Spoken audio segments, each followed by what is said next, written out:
I'm joined right now by Cailtlin Cooper. Cailtlin, how's it going? I'm happy to be back. It's been a minute. It's been a minute since I joined you doing anything.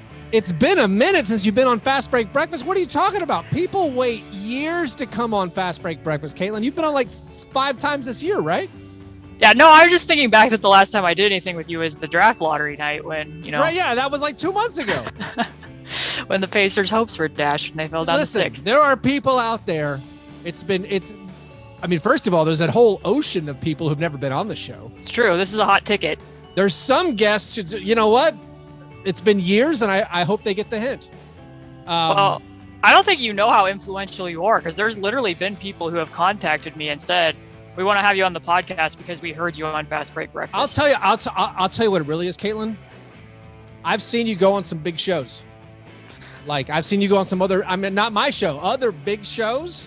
And I'm like, oh, okay, Cailtlin getting the recognition. This is great. But now it's like, maybe you're too big for my show. Maybe you're not the niche little Pacers blogger anymore. You're this national influencer. No, I'm still very niche. It's like, what's the quote from the Princess Diaries? Keith, you saw me when I was invisible.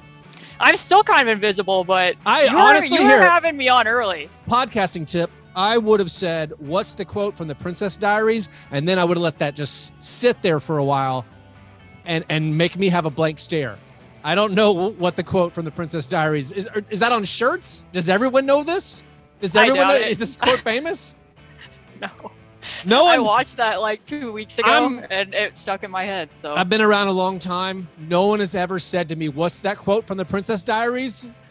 This is why you have me on the pod. Like this a rhetorical question. Me. A rhetorical question, Keith. What's that quote? Is that pop culture knowledge? Public? I don't know. The Pacers have had a wild year. A wild summer, even. I'm excited to talk with you about it. I feel weird. I actually had prepared a breakfast thing. I'm going to save it for a second. I know I will ask you about your breakfast, but I feel like we should get into the meat of it. The Pacers, you guys are sort of tanking, yet you have some talent, but you shook up the whole NBA by doing what every team should do who's not any good. You said, you know what? We're not going to sit around and just let the DeAndre Ayton hang out there. We're going to do an offer sheet. We're going to go get him. We're going to force the Suns' hand. How exhilarating was that ride? And what were your favorite 2 minutes of the time between the offer sheet being signed and then being matched? I mean, it was pretty magical for me because I had written an entire article like 6 days beforehand and was just saving it in the drafts for the precise moment when that might happen. So, I mean, I think the Pacers were more interested in just me getting to publish that article, maybe even than Ayton, but who knows? Who can say, really? Were you able to get it up between, I guess, once the Woj bomb or the what is it? The sham missile, the ShamWow dropped, that they were going to, did that give you the permission to hit publish? Oh yeah. I mean, I was totally, there was too many hours of work in that. There was too much film grinded. There was too many charts made to not let that be out in the world. But I mean, overall, I was pretty bullish on the idea of Ayton playing with Tyrese Haliburton. I think that both of them, if you look at the Pacers roster right now and who the projected starting lineup would be with, Benedict Mathurin, Buddy and or Duarte, potentially Jalen Smith's already been tabbed as the starting power forward, and then Miles Turner. Those are all guys who predominantly source their usage and spot up opportunities. So there's going to be a lot of pressure, and in some ways that's good because it's going to reveal how much Tyrese is willing to do as a top option. But if you have Ayton out there, I think that Tyrese is really going to pair in terms of what his strengths are with his range, his floater, his feel, and his ability to manipulate tertiary defenders with somebody who rolls to the basket, which Ayton does at a very high frequency. Is a very efficient play finisher that I think could have made life a little bit easier on Tyrese, in addition to him just kind of preventing teams from actually switching onto him in certain circumstances, which isn't really necessarily a thing with Miles currently. So if the Pacers would have ended up with DeAndre Ayton, would that have represented like a different philosophical approach to this season? Would they still, because I saw a Pacers game on Summer League broadcast, and Rick Carlisle was just like, oh yeah, we're trying to lose. And that might have not been his exact words, but he was like, oh yeah, we got to blow it up. We got to blow it up. So like, if they would have gotten Ayton, would they have gone into the year being like, let's make the playoffs? Or was that kind of like a crossroads? If we get Ayton, maybe we try for the playoffs. If we don't, I'm going to name Jalen Smith the starter, and we're going to try to lose some basketball games. I mean, Jalen Smith was already named the starter. He was already named the starter. Was that yeah. the pitch to Ayton? Ayton, come team up with Jalen Smith in the front court. Yeah, I mean, they had played 11 minutes together in Phoenix before Jalen had been traded there. So that 11 I hadn't minutes, even considered that. That's great. That 11 minutes was really informative. But I mean, I don't really think it would have changed their fortunes that much. And that's not me being derogatory towards Ayton. I think in the immediate, it's like a long-term view of what that could be and buying into what other growth he might show. So if Ayton comes to a team that's, not considered a championship contender, not a contender, with different priorities, maybe he gets touches in different places that he wouldn't have gotten in Phoenix. I still think there would have been some bumps in the road. It's just, it would have been a clear message to Tyrese of like, hey, we're all in on you, which I think is pretty important because the last several seasons, and for reasons that I can understand it really hasn't felt like the Pacers have had a specific direction that they're going in. This is the first time in like 3 off seasons, even though we're going into it knowing what you just said, like this is not going to be a good basketball team. There's a clear direction of what they want to be. We're growing these guys together. If they do win games, I guess so be it. But I don't really think that like they're expecting that to happen. Well, when they had TJ Warren, wasn't that, I'm just trying to remember back to my Pacers history. Like if you had Brogdon and then you had TJ Warren and you had Sabonis and Turner, that's a pretty solid team. It seems like they were going for it. Do you feel like they were holding something back at that moment or just? Oh, no. I think that they were going for it. I think for like last several, go back to 2013-14. That's the last time the Pacers won a playoff series. I think for too long, they've just kind of been stuck in this space for reasons that haven't completely been within their control, given what some of the injuries issues were, that like, hey, we're going to be a plucky, hard first round exit. And at a certain point in time, you just can't keep doing that anymore. The fan base was very apathetic this season. It was hard to generate people. Like, I don't know how many times I had like people telling me, read the room. We don't want to read about the actual basketball of this basketball team. But that you have to understand that the fan base wants you to pick a different pathway. You're a small market and you're not going to lure a lot of free agents to Indiana, as everybody knows. Your other pathways to do it through the draft. So the Pacers last won a first round series more recently than Rick Carlisle's won a first round playoff series. That's true. That's an accurate statement. You might be too close to the situation to comment. I'll cast some aspersions. To me, it feels like right now, Rick Carlisle has hit the just cashing checks phase of his career because he had this long stretch with Dallas. Yes, they won the title, but then very notably, it had been, I can't remember, was it 10 straight years without getting out of the first round? And now he comes to Indiana. He has the relationship with Indiana already. He returns to Indiana, gets to Indiana. It's like, hey, we're not very good. Let's shut it down. Let's just be terrible. And then we go into this offseason. It's also like, hey, let's blow this up. It feels like he's gotten himself a free pass to not have to worry about winning basketball games for a few years. So I don't know if he is just cashing them checks. Maybe he's excited to gear up and make a run. What, next year, perhaps? But I don't know. I think that my perspective is a little bit different because even the night after we did that draft lottery video, Kevin Pritchard came out and did an interview, obviously not Rick Carlisle, and they need to present to the fan base of like, hey, this isn't a bad thing. Like, you're obviously not going to show disappointment. But at the same time, that was the first time in a long time where I had felt that they were somewhat energized about the direction of the franchise. Prior to last season, when they were in Las Vegas doing those types of interviews, I remember Rick Carlisle sitting there during one of the games and being asked, and he was kind of like, well, it's an interesting roster. Like, in a way that you wouldn't really think something's interesting. And, they had done an interview with Chad Buchanan, who's the general manager. Scott Agnes had at Fieldhouse Files. And there was a direct quote in there where he was kind of like, well, we have the double bigs and that's going to test his creativity, I guess. And I don't think your line reading, Cailtlin, is uninspired. Is that the same manner in which these words were spoken? That was the way I interpreted it when I read it. I might have put some inflection in there. All right. Yeah. There was like in parentheses laughs, like haha at the end of it. So I don't really know how to take that. But and then Lloyd Pierce recently did an interview with Alex Kennedy at Basketball News where he had like, I'm paraphrasing this, but he had a quote where he had said something along the lines of like, he had talked to Rick Carlisle and they kind of get a start anew, and it's not a roster that we inherited anymore. So my interpretation from afar always was that, like, I think that Rick Carlisle tried to make Miles and Sabonis work. And I don't even think all of the problems with last year's roster can completely be tied to the fact that they were playing double big, but I don't think he was particularly enthused by it.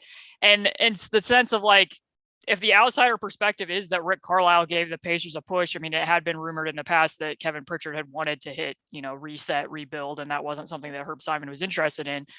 But if Rick Carlisle was some of the impetus behind that, then I kind of give him credit because it was what they needed to do. So I think in some ways, like, just judging from interviews that he's done, I actually think a little bit in the opposite, that there might actually be some excitement for the fact that things that have been long associated with the Pacers for the last several years, they've kind of gone away from all of them. Like, I've heard, I don't know how many times, like, well, Herb Simon doesn't do anything in restricted free agency. Well, they just did. They just gave Ayton an offer sheet. Well, Herb Simon doesn't believe in tanking or and I'm not going to say they were directly tanking, but they lost the last 10 games of the season to, it did improve their draft position. Or, Herb Simon's not going to trade players for picks. It's got to be for other young players or assets that are going to be directly in the building. They traded Karis LeVert to the Cavs for Ricky Rubio's expiring deal. That was robbery, Cailtlin. That's not, I mean, that was an awesome trade for the Pacers. They got rid. I don't like Karis LeVert's basketball game. I don't think he can be a frustrating player. Yeah, I don't think he contributes that much to a good team. And that was a great trade for the Pacers to get. I mean, we hope it's going to be a first round pick next year. Is it still lottery protected next year? Yeah, it's still lottery protected. Okay. They got to make the playoffs, but I think that's within range. It's possible. It's possible. Yeah. So, I mean, it's just like all these conventions that people said, like, this is what Herb Simon does. It seems like there's been, at least the front office has moved him on some of those things, it seems. So, yeah, I mean, I like all these moves. I mean, I like the LeVert trade, the Sabonis trade. I think is awesome to get Halliburton in the door, and you have these young, exciting players. I think Halliburton counts, and you got Ben Mathurin, a really high pick, looked pretty solid at Summer League, and then you have just some other kind of dudes. So, like, you could see that you have a core of something building. You didn't get DeAndre Ayton, but, like, it seems like they could be a little bit competitive, but of course they've basically said they don't want to, because I guess now have they forced their own hand where, like, do they have to move Miles Turner? It seems like it would have been the Ayton entire storyline had to be a little bit awkward with Miles Turner as your incumbent starting center. And now there's all these Lakers rumors about, like, just trying to unload Hield and Turner. It seems like the team is basically, like, have they moved on? Is that fair? Or do they now feel like they have to do something with those guys and ship them out? I mean, I think with Miles, it's probably, and this is just me reading tea leaves, it's probably going to be a matter of when he gets traded rather than if. Because if we go back before the Ayton thing even happened, it was already rumored that Miles wasn't going to be willing to sign an extension this offseason at the very least. So he's entering a contract year.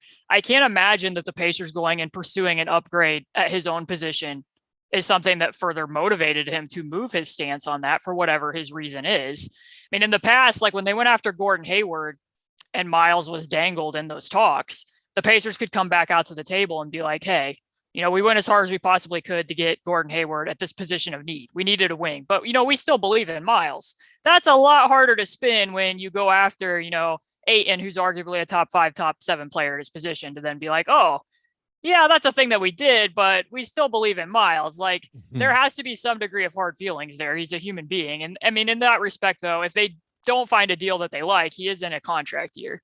I'm to the point where the Pacers have had so many segmented seasons over the last several years with how they've started, whether it's, we got to bring Victor back so that he can recoup some value so we can move him. Or last year, TJ and Karis are out. And then, we pretty quickly find out that we need to rebuild. So the whole season's just about trading guys and then going to Tyrese, that it would be nice for them to just start a season with the roster they anticipate having. Mm-hmm. And, even if Miles does come back and he plays really well, that to me, it's going to sound counterintuitive, but like, let's pretend that there's a Tyrese effect and that impacts Miles's productivity. Is that going to convince him to stay, or is that going to open up more options for him where he's going to be even more willing to test what he's going to do in free agency? So maybe his value goes up a smidge. I don't know. I mean, I don't know how many offers are really going to be out there, because when you look at it, like, they tried to do a sign and trade with Phoenix, and it doesn't seem as Phoenix was interested. It doesn't seem as Brooklyn was interested. And you look around at other teams that have been linked to him in the past, and a lot of them already addressed the center position. Rudy Gobert is now in Minnesota. Minnesota was a team that was linked to Miles. Charlotte drafted Mark Williams. Other teams, address some of those needs in the draft. So you kind of really are looking at the Lakers. I don't know, maybe Toronto. if they're willing to move off of, Operation 6-9 and they want a center, like that's the only two options I can really, off the top of my head, think of. You can't rekindle those Gordon Hayward pursuits, save the Hornets some money, a little Mark Williams, Miles Turner, Twin Towers. Everyone's going Twin Towers now because of the Timberwolves. I don't know. Oh yeah. They're trendsetters. They are trendsetters. Have you broken down the Miles Turner Lego video? And if you did why didn't you consult me? I feel like there was a lot. Is there a new one? Just the one that he did basically the same day the Ayton, was it the same day of the DeAndre Ayton offer sheet where he showed all like his sets? He was lip syncing and he showed like all the Lego sets he owned. Oh, I didn't know that was new. I've seen him do lots of Lego videos. He has like a life-size Miles Darth Vader Lego set. I mean, I am very pro Lego, so I approve of that type of content. Yeah, it was. I mean, it's in my wheelhouse. I was adding up. I feel like the combined value of all those sets was basically the same as a one technical foul fine. So I think it's a good use of your money. By the way, I mean, it's a good investment. I bet it was even more than that. No, I'm telling you, I chalked it up. It was around $5 to $7 maybe total, assuming he bought them retail when they first came out. Maybe, but they're out of the boxes. Secondary market. Well, I'm saying Lego holds its value. Not to get off on a tangent, it's pretty stable. Anyways, like you talk about, like if there's some way to rebuild the value, that's also where the beginning of the year, it's like, well, are you actively trying to be worse? Are you gonna give Halliburton and see him go and play some of your good players? Like, I don't know. I'm so confused on Buddy Hield. I feel like he does contribute. Like he can, I think, help a basketball team.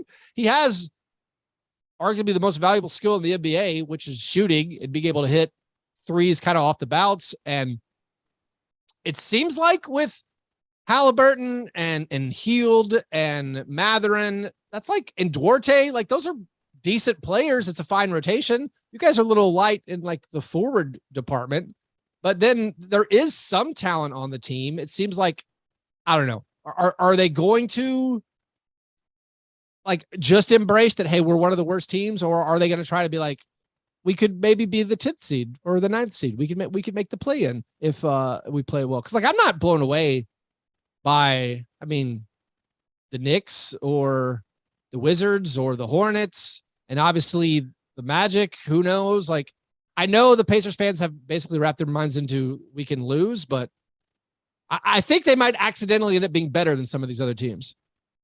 You do? Because the only teams in the Eastern Conference that were worse than them last year were the Magic and the Pistons.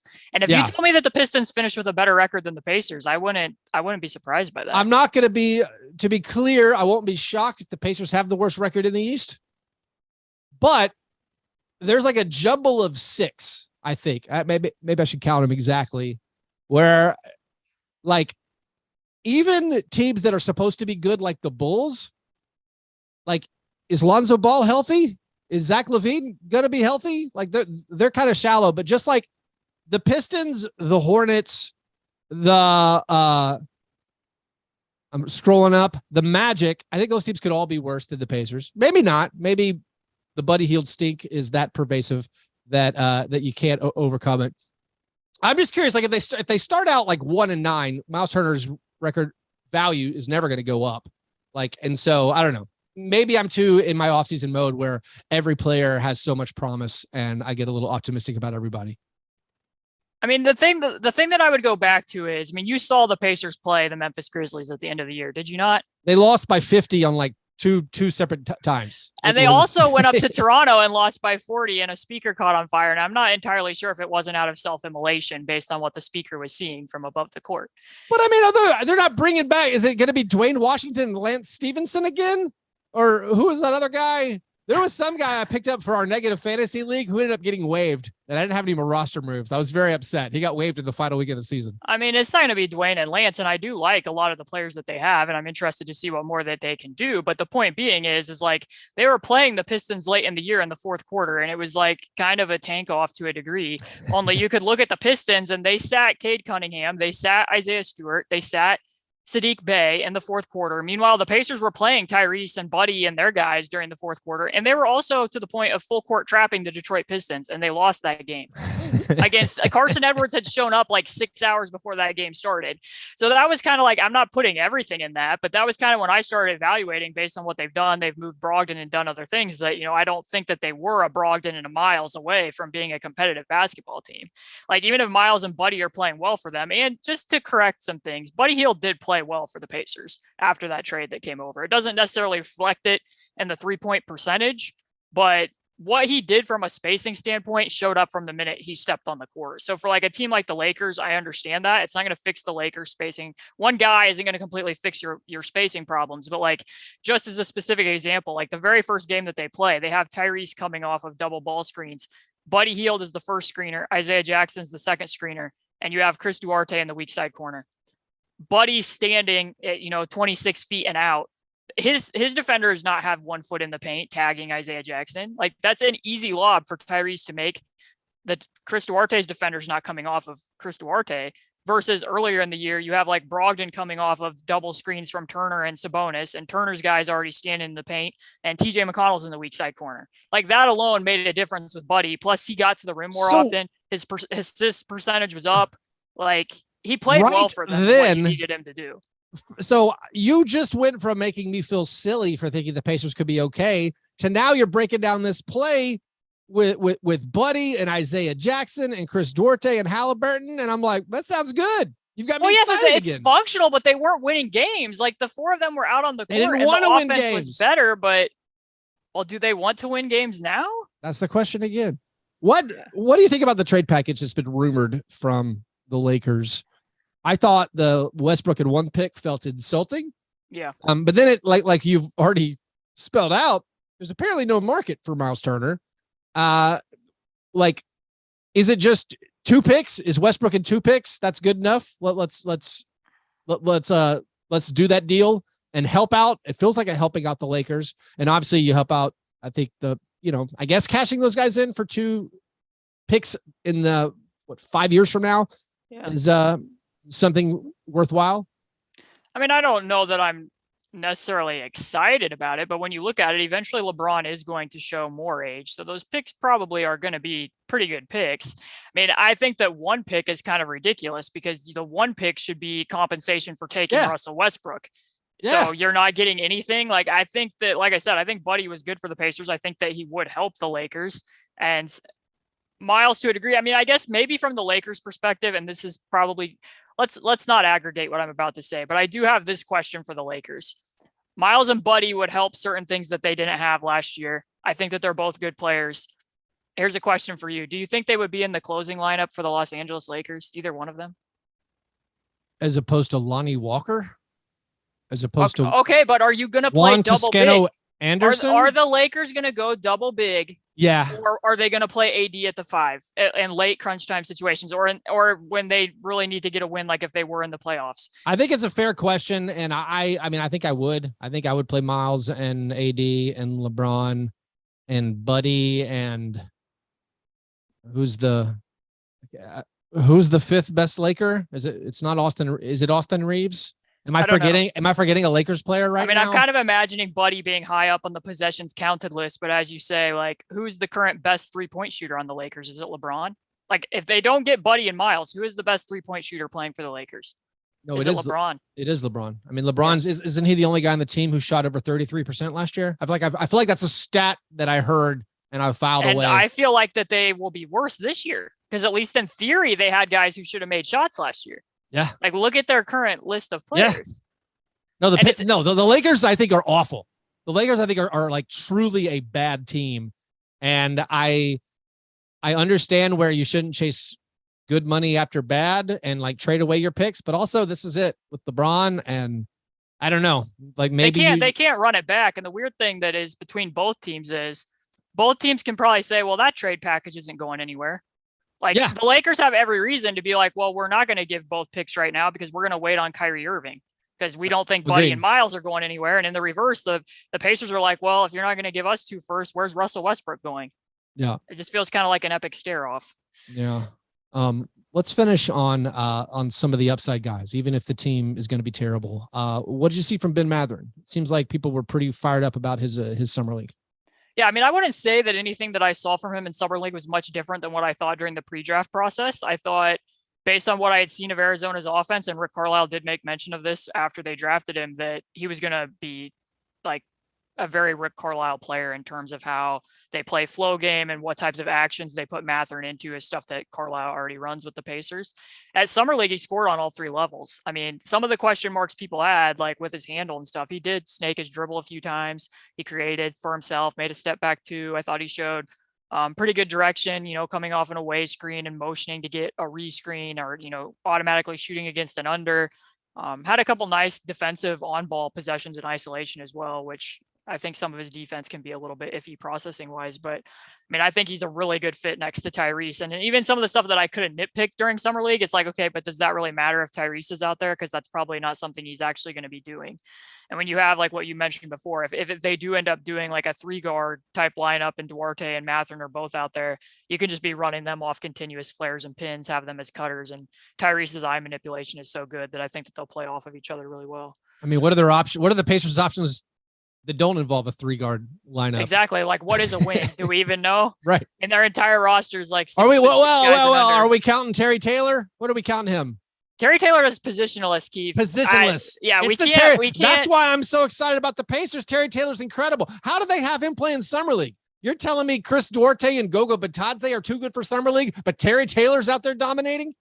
Chris played the first game. Oh, he did he? Good job. Yeah. Terry Taylor, though, like legitimately, I'm not going to get too crazy with it because he's like a really good system player. But for 2 of those games, I mean, he kind of outplayed Isaiah Jackson and some of the other players on the That's because he's awesome. Yeah. I mean, people don't understand. He's a proven NBA player to me. Yeah. He's a 6'5" guy who's like core is made of titanium. Yeah. And he's tremendous and can be a roll man and knows exactly like what screening angles he needs to use against switches to get the ball. And then at the same time, like in those summer league games, he's bringing the ball up the court and like demonstrating legit in and out dribbles and like showing handles. He's catching the ball on the move and like getting to the basket with his lefty floater that like about touches the roof of the building. Like it's really when you start to think like this is a 6'5" dude who just out rebounded Nikola Jokic and made like a Mike and drill layup under the basket. Like that is a legit thing that happens. If you're not familiar with Terry Taylor, he's kind of like, what if Bruce Brown never missed a shot? Yeah, I mean, his 2-point percentage was ridiculous. Yeah, not as good of a passer as Bruce Brown. But yeah, he's offensive rebounds and cuts and layups, and just no one can stop him from getting the ball.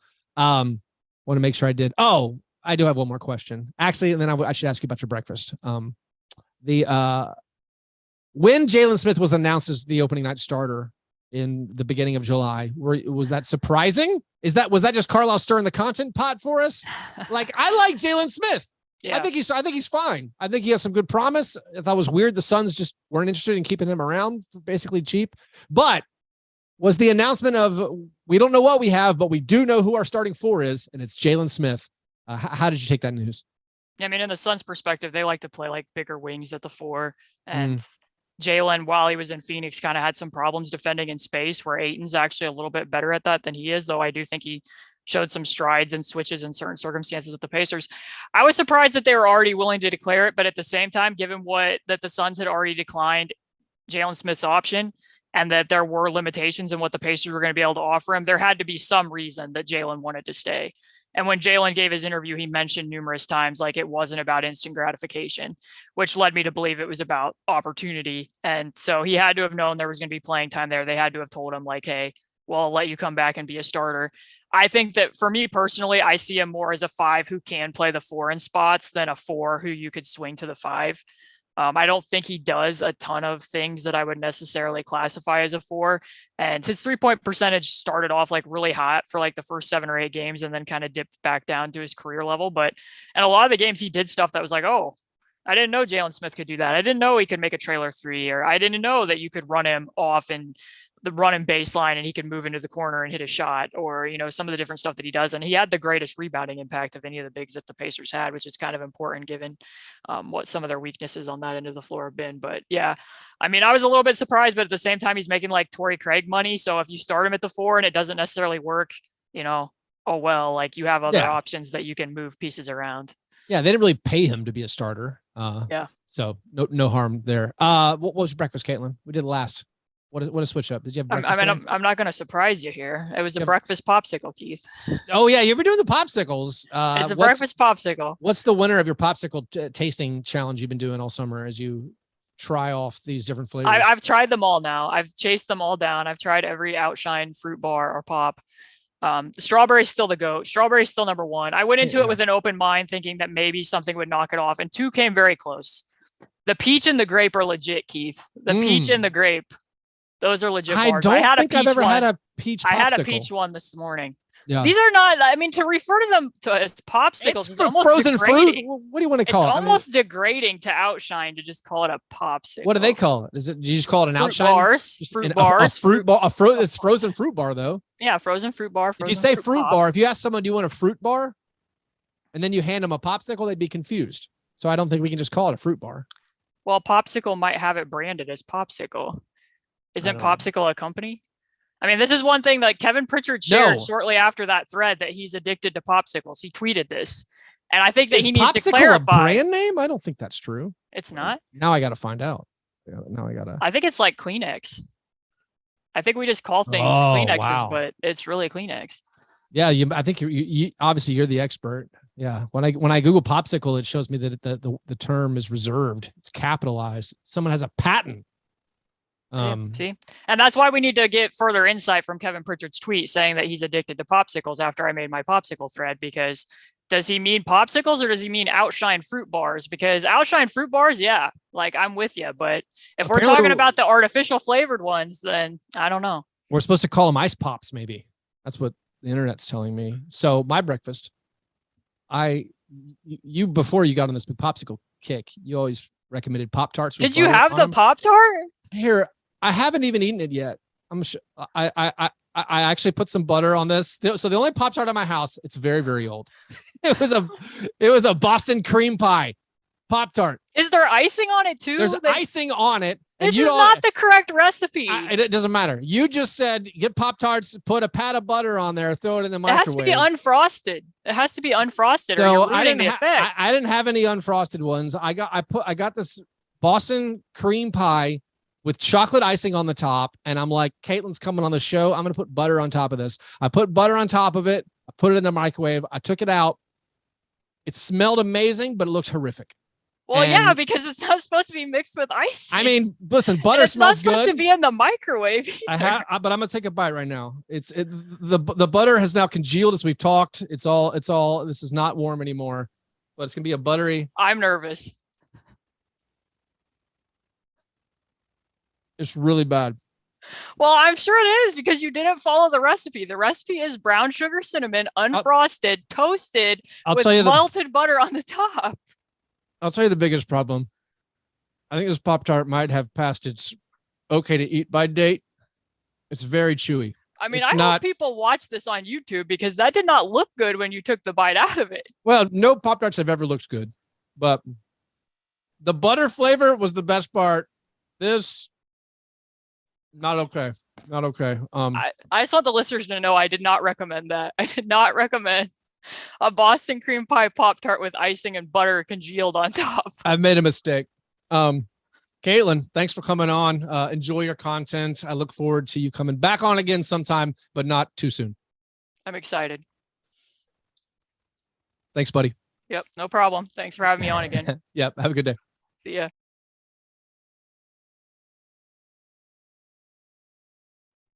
It's now time for the last drop. I'm joined by my guy, Daman Rangoola. Daman, how is it going? How's it going, man? I'm doing all right. This is the dark part of the NBA calendar. So I always struggle here, but doing okay otherwise. Dark part of the calendar. This is a Jay. We're having an emergency podcast for what's his name? The Lakers just signed somebody. Jay Huff, man. That's Jay right. Huff emergency podcast. Thank you. Yeah, man. I mean, that did get us excited. So that's kind of that gives you an idea of how we're all doing. That's where you're at. That's where you're at. Could he be our closer? Could he be on the closing five? No. I just talked to Cailtlin Cooper, Pacers expert extraordinaire. We were talking about the insulting trade offer that was leaked with the Lakers' one pick and Westbrook hoping to get Buddy Hield and Miles Turner. Obviously, I think 2 picks would get it done. What's the holdup, man? What's the holdup? So let me ask you this. Yeah. Let me ask you this, and all respect to Cailtlin, everybody who's listening to this, Cailtlin is way, way, way smarter than me. So just override anything I say with anything she says. Mm-hmm. Here's I feel like I'm taking crazy pills. First of all, when people talk about this trade, they're evaluating Russell Westbrook as a player, which is completely irrelevant in this analysis. He is we're not as an NBA player. Okay. He is done as an NBA player. He's done. There's not. There's a conspiracy theory in our Slack chat that he had long COVID. Is there any facts there? Honestly, COVID is the most realistic theory I've heard. Listen, for his sake, like I kind of assuming a full recovery, that would be great because that means that there's some, this can get better. But I am skeptical of that. But my point is that he's not a basketball player anymore. He's an expiring contract. So let's start with that. So when people hear, the Lakers aren't willing to throw 2 first-rounders to dump Russ and then they post a Russ low light reel from last season, it's irrelevant. There's nothing to do with he's done as an on-court player. Like we need to move past that. That's the point. So you're saying I'm thinking of Russ as either a negative or a non-player.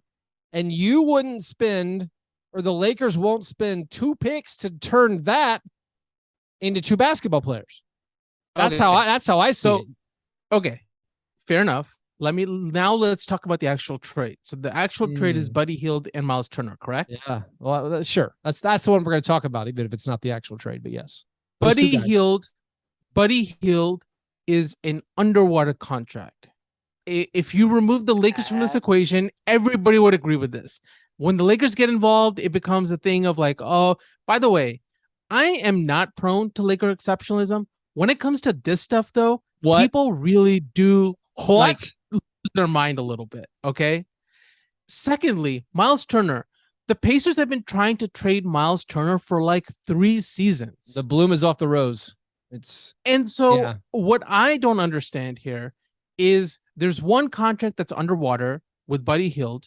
Then you have Miles Turner, who's on his last year, who's clearly going to walk whenever the season ends. So the Pacers missed their window of opportunity to get actual real return for him probably 2 seasons ago. Okay. Yeah.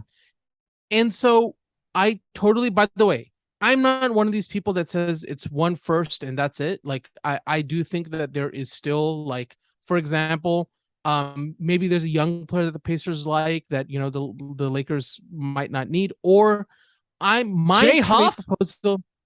Jay Huff. Yeah, maybe the Lakers signed Jay Huff for the Pacers. And I would add 2nd rounders to that.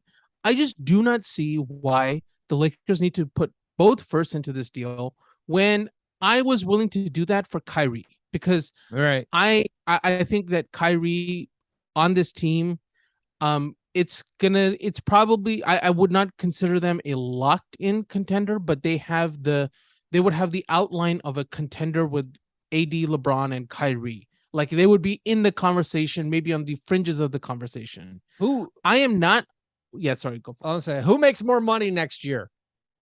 Buddy Hield or Keldon Johnson? You tell me. Buddy Hield or Joe Harris? Exactly. Buddy Hield or Duncan Robinson. So Buddy Hield makes less than all 3 of those guys. Yeah, but his contract is underwater. Those other guys I don't believe in the Buddy Hield is underwater. I believe it was underwater, but now that's just what players cost. That's what players cost who could do what they do. And Buddy Hield's 2 years left on his deal. So if the Pacers do this, they when I say next year, I mean the year after next year. I mean 23-24. Exactly. And so does the Miles Turner you already have $47 million in dead money. Doesn't matter what his contract is this year. It doesn't matter what his contract is at all. No, I know that, but I'm saying the second year we wipe out the Pacers also get their clean cap for 2 seasons from now, which currently they'll have Buddy Hield on the thing. Well, then they'll have this beautiful, smaller expiring salary. I hear what you're saying. I'm messing with you. I see the reason, one, that the deal has not gotten done, but I also keep I fall back to the what else are the Lakers going to do? Because you guys are bad, I think. Honestly, man, this has started to come up a little bit. It hasn't become a mainstream discussion quite yet, but I don't think that we should completely discount the idea that the Lakers just John Wall Russell Westbrook and just send him home. Yeah. And they wait until the deadline to see if some team emerges that just is in a bad situation that still could use that expiring contract. Because I do think that it's untenable for Russ to be at training camp. I think that has to be a non-starter. I do not think that he should be at training camp. Because they were sitting at separate sides of the gym at Summer League? Because LeBron and Russ were on opposite ends of the court? A bigger deal is that Russ called LeBron and Anthony Davis liars at his last press conference of the season. So I think that that's probably a bigger issue. I don't. I don't find it tenable. And I think that they should be in a situation where they convey to the teams like, hey, if you guys really think you're going to rob us on this transaction, we're just going to send Russ home and we'll wait this out. We're fine. And the Lakers have enough ball handlers. I would want them to start fresh. They got a new head coach. Like, just get this distraction out of the way. If Russ is at training camp, every day they will be asking about what happened. Why did last season go this way? Why didn't you talk to each other at summer? All that stuff will come back to the surface and be a daily thing. You think if Russ isn't at training camp, no one's going to ask about him? Yeah, but at least Russ isn't answering those questions. Yeah, that's fair. That's fair. He's got to start his own podcast, man. He's got to do a podcast with Andre Iguodala. Okay, that I would listen to. That, man, we got to get Westbrook on a podcast. No, the Lakers are a little bit stuck. Like, part of me, I feel like you just got to do it.